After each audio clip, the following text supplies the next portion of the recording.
तो hello friends, कैसे हो आप लोग। ये है हम लोग का परसेंटेज का फोर्थ क्लास। अभी तक हमने इस पे 3 क्लास अपलोड कर दिया हूँ। आज ये चौथा क्लास है हम लोगों का। तो यदि आप इनमें से किसी एग्जाम की तैयारी कर रहे हो तो आप हमारे बैच के साथ बने रहिए और अपनी कंप्लीट मैथ की तैयारी करिए।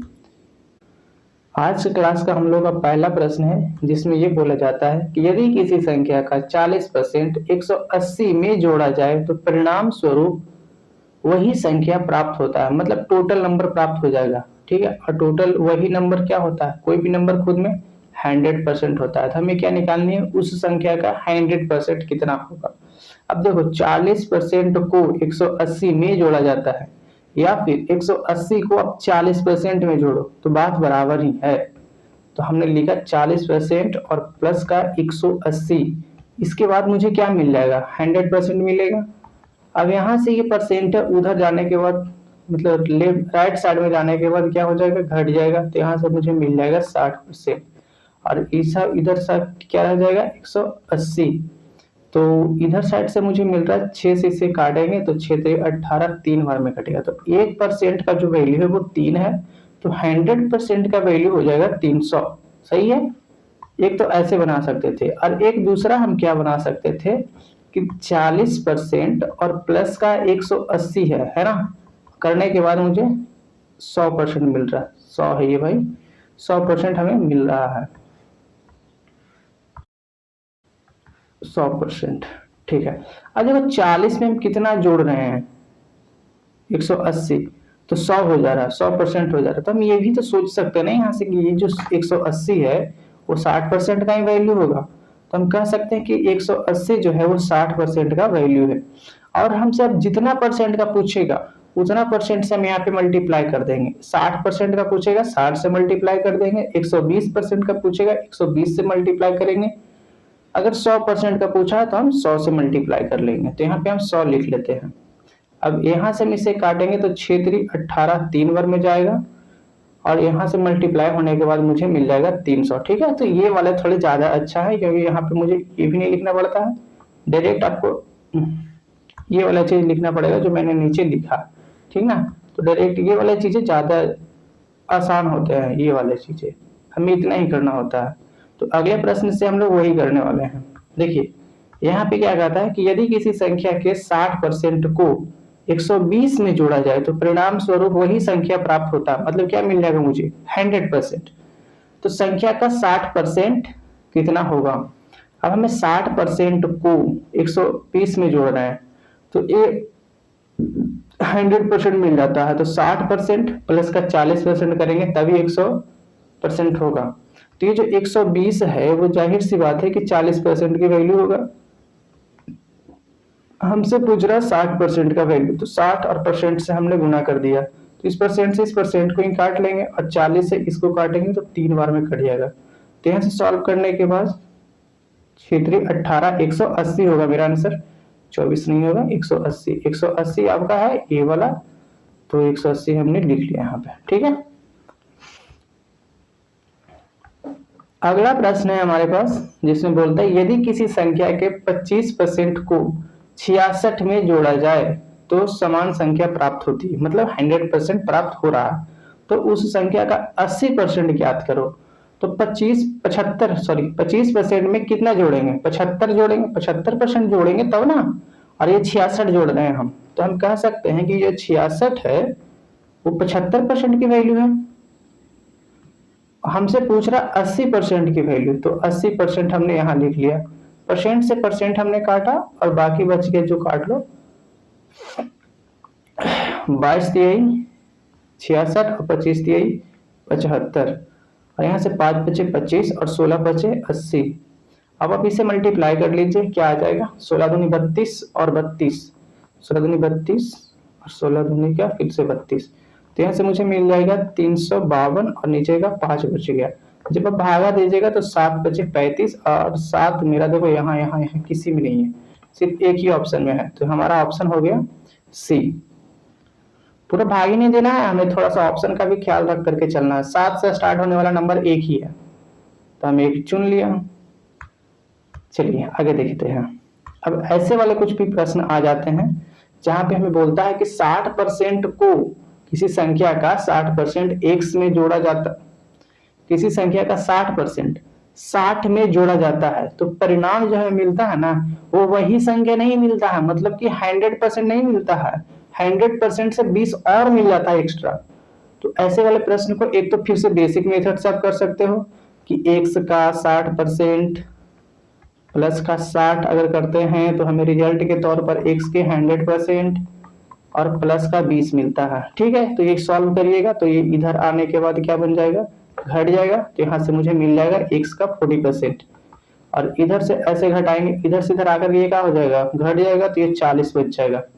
तो अब यहाँ से हमें क्या मिलेगा कि x के 40% का वैल्यू यदि 40 है तो 1% की वैल्यू 1 हो जाएगा, तो 100% की वैल्यू क्या हो जाएगा, 100 हो जाएगा। ठीक है, ये तो एक हो गया बेसिक मेथड्स जो कि आपको आना चाहिए, क्योंकि जब आप शॉर्ट ट्रिक्स बोलते हो तो आपको बेसिक मेथड्स ही काम आते हैं। अब शॉर्ट ट्रिक्स क्या हो सकता है इसका, अब देखो इधर से 100% था, एक तो सही है ना, तो 100 है और ये 60 है, तो 100 और 60 को आपस में घटाएंगे तो क्या बचेगा, 40%। अब क्या करना है हमें कि यहाँ एक्स्ट्रा मिल रहा, तो एक्स्ट्रा का ही मिल रहा है, इसको घटा लेंगे तो 100% पे आ जाएंगे हम। तो ये 60 है जोड़ रहे हैं और ये एक्स्ट्रा मिल रहा, 60 जोड़ने के बाद 20 एक्स्ट्रा मिल रहा है, तो हम क्या करेंगे कि 60 में से 20 को घटा लेंगे, तो क्या बचेगा मेरे पास 40। तो क्या बोल रहा है, x का मान ज्ञात करो। अब x खुद में कितना होगा, x खुद में 100% होगा, तो हम 100 से मल्टीप्लाई कर लेते हैं, तो 60 से सॉरी 40 से इस 40 को हमने काट दिया, और यहाँ पे मुझे 100% था तो परसेंट से परसेंट को काट दिया, और मुझे आंसर क्या मिल गया, 100 मिल गया। तो ये शॉर्ट ट्रिक्स वाले ज्यादा अच्छे थे, लेकिन बेसिक आपको आना चाहिए, क्योंकि बेसिक ही काम आते हैं। फिर से बता देता हूँ, देखो परसेंटेज था यहाँ पे, और यहाँ पे भी है x का 100% मिलेगा, तो परसेंटेज से परसेंटेज की वैल्यू घटा, तो घटाया तो कितना आ गया 40%, और ये 60 जोड़ने के बाद क्या हो रहा था कि मुझे 20 एक्स्ट्रा मिल जा रहा था, तो ये 20 एक्स्ट्रा काहे मिल रहा था, हम इस 20 को हटा लेते, इसमें हम 60 नहीं जोड़ करके 20 कम करके अगर जोड़ेंगे तो ये 20 जो एक्स्ट्रा मिल रहा है वो मुझे नहीं मिलेगा, तो हमने इसको घटा लिया यहाँ से, तो 40 ही हम अगर जोड़ते हैं तो मुझे 100% मिल जाएगा, तो 40 ही हमने ऐड किया और उसके बाद हमने 100 से मल्टीप्लाई कर लिया। ठीक है, अगला प्रश्न आपके सामने है, ऐसा प्रश्न मैंने खुद से एक बना दिया। अब देखो यहाँ से क्या है 45%, जोड़ने के बाद क्या होता है कि 100% तो नहीं मिला, और 100% मिल जाता, 45% है 100 और कुछ नंबर उसमें जोड़ा गया, कुछ जोड़ा गया, तो उसके परिणाम स्वरूप क्या होता है कि 100% मुझे मिलना चाहिए था, लेकिन 100% से मुझे 30 कम मिल रहा है, तो कोई बात नहीं है, हमने क्या बोला कि दोनों परसेंटेज का डिफरेंस ले लो, तो क्या आ जाएगा 55 आ जाएगा, और यहां से ये 30 क्या मिल रहा है मुझे, एक्स्ट्रा 30 कम मिल रहा, सॉरी कम मिल रहा 30। ठीक है, तो ये 30 अगर कम मिल रहा है तो ये 30 और दे करके उसमें जोड़ लो, तो क्या हो जाएगा 220 हो जाएगा, और मुझे निकालना है क्या x का मान, तो x खुद में कितना होगा 100% ही होगा, तो हमसे 100% की वैल्यू पूछ रहा है। अब इसे सॉल्व कर लीजिए, तो 11 बचे 55, 11 दूनी 22 और 20, तो यहाँ से मुझे क्या मिल जाएगा 400, है ना, 400 ऑप्शन नंबर ए। समझ गए होंगे आप इस चीज को बढ़िया से। यहाँ पे जो एक्स्ट्रा मिलेगा उसे घटा लेंगे, अगर कम मिल रहा है तो उसे जोड़ देंगे। ठीक है, अब देखिए यहाँ पे क्या बोलता है, वह कौन सी संख्या है जिसे 460 के 20% में जोड़ने पर जो योग होगा वो 920 के 70% के बराबर होगा।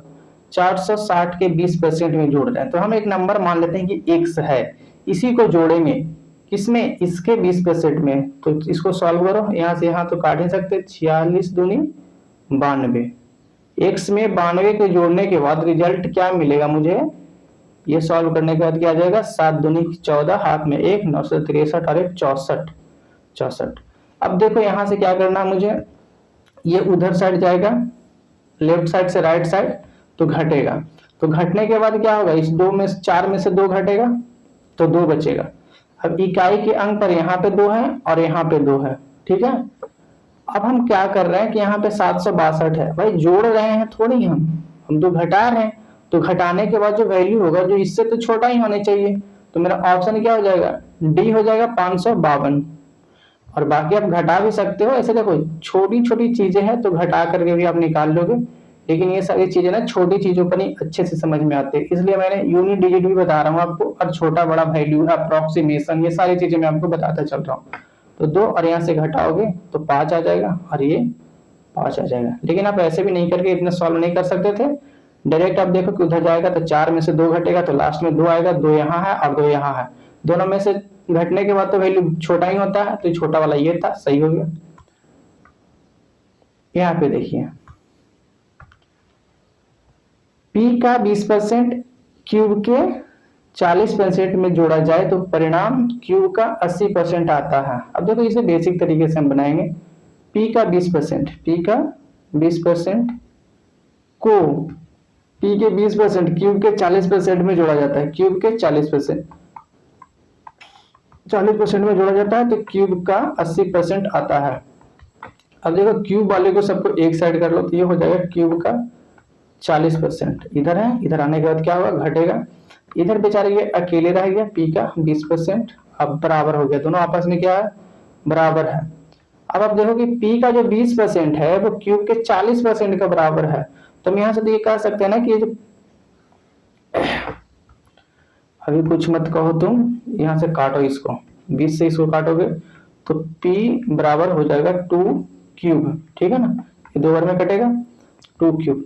तो हम क्या कह सकते हैं यहाँ से कि P बटा क्यूब जो होगा वो 2 और नीचे 1 होगा, मतलब कि क्यूब का 2 गुना है P, मतलब P क्यूब से 200% है, क्यूब का 200% है, तो 200% वाला ये आपका आंसर हो जाएगा। तो यहां से भी आप कह सकते थे कि P का 20% अगर हम ले रहे हैं तो वो क्यूब के 40% के बराबर हो रहा है, मतलब कि P का जो वैल्यू है वो बड़ा है, और देखने में भी पता चल रहा है कि ये 2 गुना के बराबर है, उल्टा हमने तीर बना दिया, इसका 2, ये वाला क्या है, इसका 2 गुना लग रहा है, तो मतलब कि ये वाला वैल्यू बड़ा है। और अगर नहीं समझ में आ रहा तो ये चीज आप पूरा सॉल्व करके देखो, समझ में नहीं कैसे आएगा, समझाना तो पड़ेगा।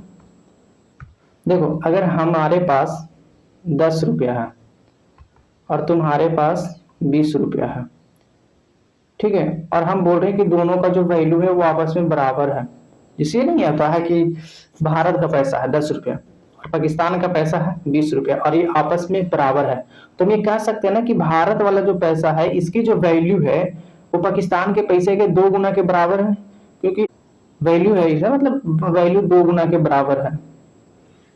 चलिए आगे देखते हैं।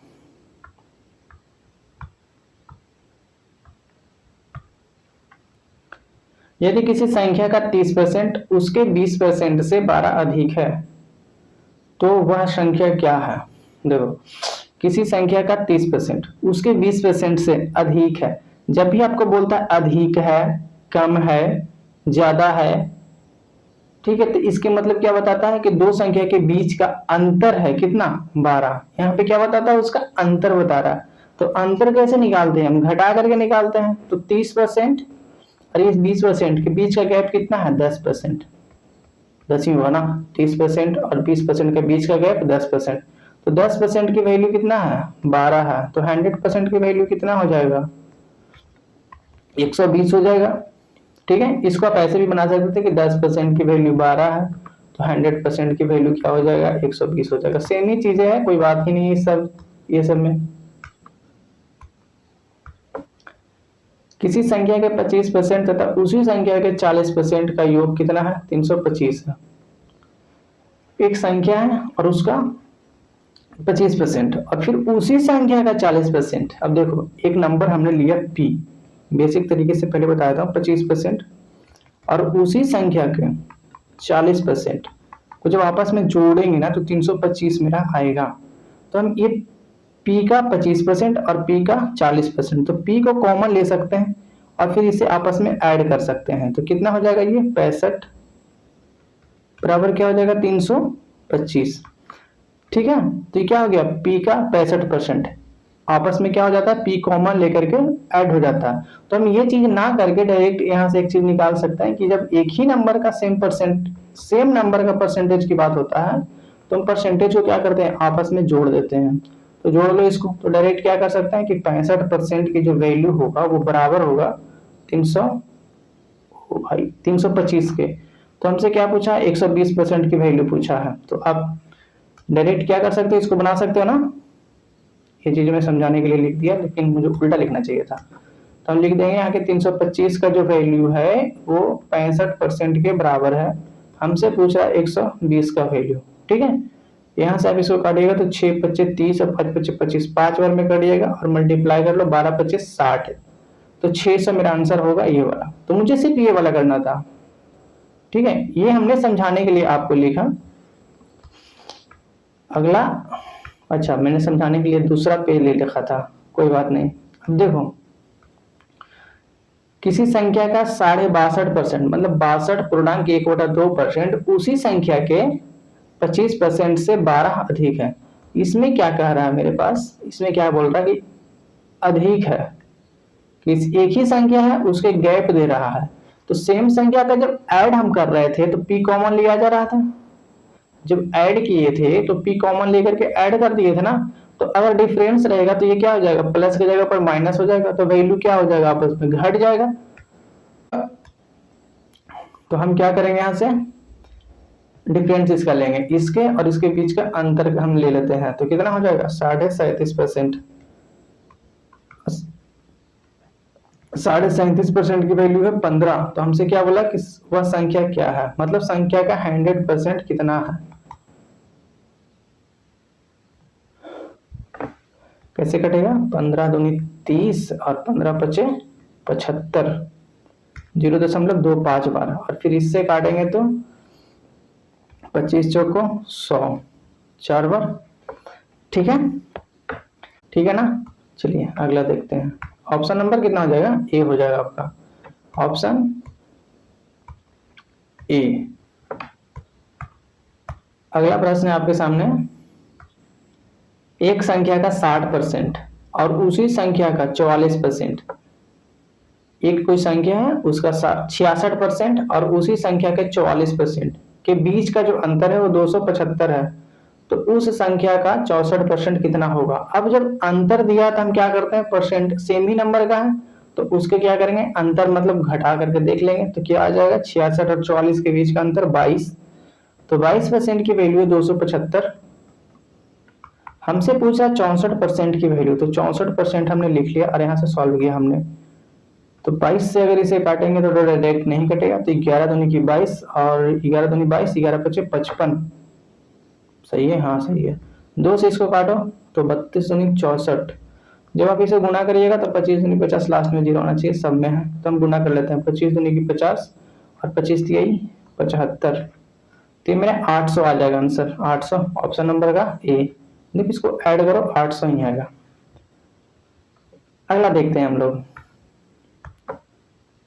ये कैसा प्रश्न है, इसे आप खुद से कर लीजिएगा। CHSL टीयर 1 2018 का प्रश्न है, आप खुद से इसे कीजिए।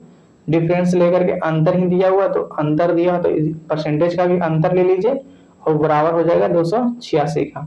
फिर मल्टीप्लाई कर लीजिएगा आप इसमें 54 से। चलिए हटा इसको, हाँ ये देखो, यदि किसी संख्या के 62% और 80% के बीच का अंतर कितना दिया हुआ, 198, तो उसी संख्या के 92% और 56% के बीच का अंतर। देखो पहले तो हमको इसके बीच का अंतर निकालना है। तो कितना आ जाएगा, 18, हाँ 18। तो 18% का वैल्यू दिया हुआ 198। हमें निकालना 92% और 56% के बीच का अंतर। तो कितना हो जाएगा, 36 हो गया, 5 3 8 और 6 4, तो ये हो जाएगा 36% और यहाँ 18% की वैल्यू। तो 18 दूनी 36, 2 बार में तो ये करिएगा। तो जब इसे मल्टीप्लाई करेंगे तो 19 8 दूनी 16, 19 दूनी 38, 39, ऑप्शन नंबर डी हमारा हो जाएगा, ठीक है। अगला प्रश्न है, चलो अगला प्रश्न में कुछ समझाना है इसका मतलब। चलिए यहाँ पे देखते हैं क्या कहता है, 1 से 70 तक कितने प्रतिशत संख्याओं के इकाई अंक 1 या फिर 9 है। चाहे तो 1 होना चाहिए या फिर 9 होना चाहिए। अब देखो पहली बात, अब मैं आपको यहाँ पे समझा देता हूँ कुछ चीजें। जैसे इकाई का अंक क्या होता है, जो सबसे पहले बार आता है वही इकाई का अंक होता है। मतलब ये वाला नंबर पहले आ रहा है तो इकाई का अंक पे ये है, यहाँ पे ये है, यहाँ पे ये, गलती हो गई, ये हो गया, यहाँ पे ये है। तो हमसे पूछा है कि इकाई के अंक पर क्या होना चाहिए, 1 होना चाहिए या फिर 9 होना चाहिए। तो पहले हम देखते हैं कि इकाई के अंक 1 से लेकर 100 तक कितने बार आता है। ऐसे तो 70 तक ही बोला है, तो 1 2 3 4 5 6 7, 70 तक कितने बार मेरे आया, 7 बार। एक चीज आप यहाँ से याद कर लो कि कोई भी नंबर आपको बोलता है और ऐसे बोलेगा कि 10 बार में कितने बार आएगा, तो कोई भी नंबर 10 तक में 1 बार आता है इकाई के अंक पर। दहाई के नंबर पर, दहाई के नंबर के अलग कॉन्सेप्ट होते हैं। इकाई के अंक पे कितने बार आते हैं, 10 तक में 1 बार, 20 तक में 2 बार, 30 तक में 3 बार, 40 तक में 4 बार, 50 तक में 5 बार, 60 तक में 6, 100 बार में 10। जितना मतलब आपसे पूछेगा ना उसमें क्या करना है आपको, जितना बार में पूछे। अगर पूछता है कि 130 बार में कितना बार आएगा, तो एक नंबर यहाँ से हटा दो तो कितना बार आएगा, 13 बार आएगा। अगर आपसे पूछ देता है कि 70 बार में कितना बार आएगा, तो ये नंबर हटाओ, अब बचा क्या, 7 बार आएगा। तो इकाई के अंक में 1 कितने बार आता है, तो हम जोड़ कर आपको दिखाया और याद करने का कॉन्सेप्ट भी मतलब बता दिया आपको। तो 1 कितने बार आएगा 70 बार में, 7 बार आएगा। और 9 भी 70 बार में कितने बार आएगा, 9 बार, मतलब 7 बार आएगा। तो 7 और 7 कितना हो जाएगा, 14 बार में आएगा। 1 और 9 दोनों। कहां तक, 70 बार में, 70 तक। तो 70 तक पूरा संख्या के हो जाएगा, 70 को संख्या हो जाएगा। तो 70 और यहाँ से काटेंगे तो 14 बचे 70, 1/5। 1/5 की वैल्यू होती है क्या, बोलो, 20। अब देखो ये ऐसा ही प्रश्न 2020 में पूछा गया था CHSL के अंदर। लगभग सेम ही प्रश्न है, थोड़ा सा इसमें ज्यादा ऊपर ले गया आपको। 101 से लेकर के 1000 तक कितने संख्याओं के इकाई अंक 9 है। हमने क्या बताया आपको कि 1 से लेकर के 100 के बीच में कोई भी नंबर कितने बार, 10 बार। ठीक है, तो 101 से लेकर के 200 बार कितना बार आएगा, 10 बार ही आएगा। तो 10, 200, फिर 300, फिर 400, फिर 500, 6, 7, 8, 9, 10, 5 हो गया, 6, 7, 8, 9 और ये 10। यहाँ 10 आएगा, फिर यहाँ पे भी 10 आएगा, फिर यहाँ पे भी 10 आएगा, फिर यहाँ पे भी 10 आएगा, फिर यहाँ पे 10 आएगा, फिर यहाँ पे भी 10 आएगा, फिर यहाँ पे भी 10 आएगा, फिर यहाँ पे भी 10 आएगा। तो कितने बार आएगा, एक 100 का मतलब ऐसे लिख लो कि 100 का कितना मतलब पैटर्न बनाएंगे कि 1000 होगा तो आप लोग 10 को बनेगा। 100 का 10 सीरीज अगर बनाएंगे तो 1000 हो जाता है ना, तो 1000 हो जाता है। लेकिन हमको 1 से नहीं लेना है, 101 से लेना है, तो ये 10 ना रह करके क्या हो जाएगा, 9 हो जाएगा। तो 100 में 10 बार आता है, तो 9 बार 100 रहेगा, तो कितना आएगा, 9 गुना 10 बार आएगा।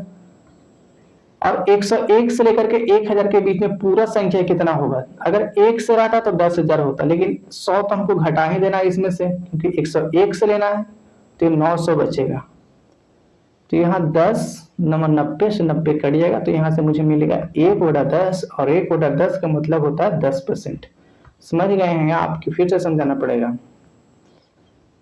1 से 100 के बीच में कोई भी संख्या 10 बार आता है, और 100 का उस तरह से 10 को पैटर्न बनेगा, तो मुझे 1000 मिलेगा। लेकिन 1000 मुझे पूरा नंबर नहीं दिया हुआ है, 100 पहले से यहाँ से निकाल लिया गया है, 101 से गिनना है, तो मेरा 9 ही पैटर्न बनेगा। तो हमने 9 लिखा, और एक बार 100 में 10 बार, तो 900 में कितना बार आएगा, 90 बार आएगा, और पूरा नंबर कितना है मेरे पास, 900 है। तो काटने के बाद 1/10 मेरा आ गया आंसर। अब ये देखो क्या कहता है इसमें, 3 महीने के बच्चे का भार 3.2 केजी से बढ़ करके 6 केजी हो जाता है। बच्चे के भार में प्रतिशत वृद्धि कितना है। पहले ये बताओ कि बच्चा का वजन बढ़ा कितना, और इससे पहले ये बताओ कि इसमें क्या ये 3 महीने का कोई रूल है, नहीं है, कोई फर्क नहीं पड़ता इससे। तो 3.2 से बढ़ करके 6 केजी हो जाता है, तो बढ़ा है कितना, 2.8। और किससे बढ़ा है, 3.2 से बढ़ा है। ये दशमलव से दशमलव हम काट सकते हैं,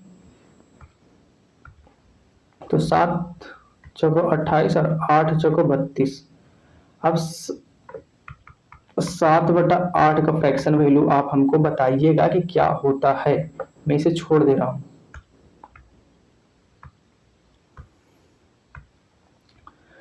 250 लोगों के एक समूह में 80% पुरुष और 60% महिलाएं, यदि समूह में 30 और महिलाएं शामिल हो जाए तो नए समूह में महिलाओं की प्रतिशत क्या होगा। अभी कितने प्रश्न है? बस लास्ट प्रश्न है। चलो जल्दी से इसको खत्म करते हैं। देखो 250 लोग हैं ग्रुप में, उसमें 40% क्या है? पुरुष है, 60% महिला है। 30 महिला और आ जाती है तो महिला का प्रतिशत क्या रहेगा? हमको महिला से मतलब है, पुरुष से कोई मतलब ही नहीं है। तो 60% पहले निकालो कि 250 का 60% कितना होगा। इसे परसेंट और ये हटा दो तो 25 छक 150। तो महिला है कितना? 150 है। अब क्या होता है कि इसमें 30 को और आ जाती है तो क्या हो जाएगा? पूरा महिला अब उस ग्रुप में कितना है? 180 है। लेकिन वो महिला 30 आने के बाद पूरा ग्रुप में नंबर कितना हो जाएगा? पूरा ग्रुप में महिला पूरा लोग अब कितना हो जाएंगे? अब पूरा 280 हो जाएंगे, क्योंकि महिला का संख्या तो 180 होगा तो पूरा ग्रुप का संख्या भी तो बढ़ेगा ना। तो 280 हो जाएगा। तो 280 का 180 कितना परसेंट है, ये हमें निकालना है। यहाँ से यहाँ काट लीजिए और 9 दूनी 18 और 14 दूनी 28। ये भी क्वेश्चन आपका होमवर्क में चला गया। 9/14 का फ्रैक्शन वैल्यू आपको बताना है। अब क्या है कि 9/14 के वैल्यू भी मैंने आपको 1/14 का वैल्यू अगर आपको याद होगा तो 9/14 की वैल्यू भी आप आसानी से निकाल सकते हो। तो ये दोनों क्वेश्चन आपको खुद से बनाना है, ठीक है। तो वीडियो देखने के लिए धन्यवाद। आप इसका आंसर कमेंट बॉक्स में कर दीजिएगा। Thanks for watching. मिलते हैं। और हाँ भाई, वीडियो अच्छा लगे तो चैनल सब्सक्राइब कर लेना। मिलते हैं नेक्स्ट क्लास में।